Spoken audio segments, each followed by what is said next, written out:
Assalamu alaikum. My name is Rayyan Hilal, and today I'll be talking to you about the Treaty of Hudaybiyyah, which was very important to the early Muslims of Medina.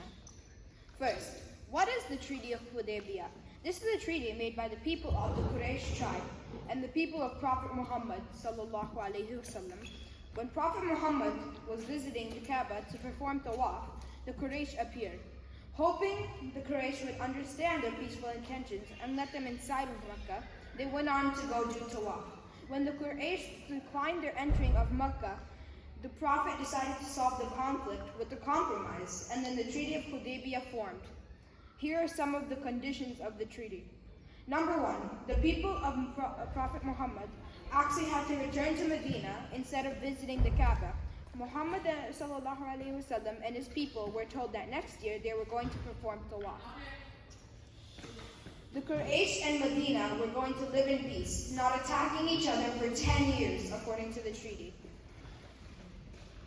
Anyone could join the Quraysh tribe without any objections, or any other tribe. Number four, anyone who entered Medina from Mecca will be sent back to the Quraysh, though the people of Medina entering Mecca will not be receiving the same privilege. The importance of the treaty. The value of this treaty cannot be denied. Even if some of these points of the treaty were a bit unjust or not favoring the Muslims, it was still a win for the Prophet. Here are some of the ways that the treaty helped the Muslims. The Quraysh acknowledged the Prophet as the leader of Medina. Some people of the Quraysh converted to Islam, and the Muslims were allowed to ally with other tribes. And they were safe, and they didn't need to worry about anything. So they preached Islam to other tribes and also dealt with problems with other tribes. In the end, the treaty was broken, but it still did so much wonders for the Muslim population of Medina. Who broke the treaty? Well, the Banu Khaza tribe and the Banu Bakr happened to ignite a conflict which ultimately broke the treaty. The Quraysh did go to apologize after what had happened. What are some of the lessons that we could learn from this story of the Treaty of Hudaybiyyah? This treaty can help Muslims learn to be patient and also gentle. For example, patience can resolve every problem.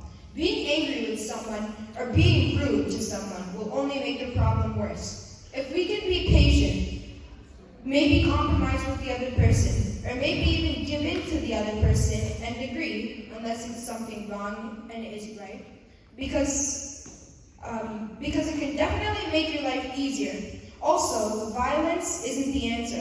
This treaty of peace with the Muslims and the Quraysh made each group of people learn lots of things about each other, and without violence. They felt much better, and some of the Quraysh even converted to Islam. So peace can make a big difference. And finally, we should honor agreements, because if we agree, we are at peace, and we don't have to worry about anything. Like if you argue with a friend, you worry about losing that friend. But if you agree with them, or if they agree with you, or maybe you even compromise, your friendship is still strong. In conclusion, the story of the Treaty of Hudaybiyyah teaches us a lot about being patient and how violence isn't always the answer for solving problems. Assalamu alaikum, and I hope you enjoyed my speech about the significant moment in the history of Islam.